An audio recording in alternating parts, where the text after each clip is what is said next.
প্রিয় শিক্ষার্থী, আজকে আমি তোমাদের শেখাবো এই দশমিক সংখ্যাকে কিভাবে বাইনারিতে রূপান্তরিত করবে। তোমরা অনেকে বাইনারি করতে পারো না, তার একবার সহজ সিস্টেমিক ক্যালকুলেটরের মাধ্যমে বাইনারিতে রূপান্তর কথা শিখবে।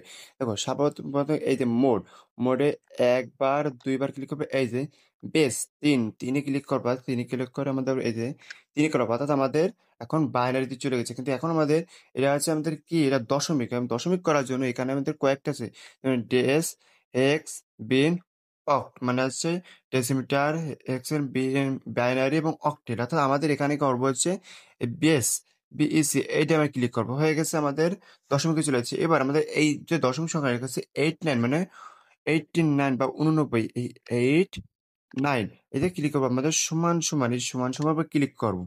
এইবার আমাদের কি কিসের রূপান্তর করতে হবে, বাইনারিতে রূপান্তর, অর্থাৎ এই আমাদের যে বিআইএন, এইতে আমাদের ক্লিক করবো, তাহলে আমরা চলে যাবো বাইনারিতে।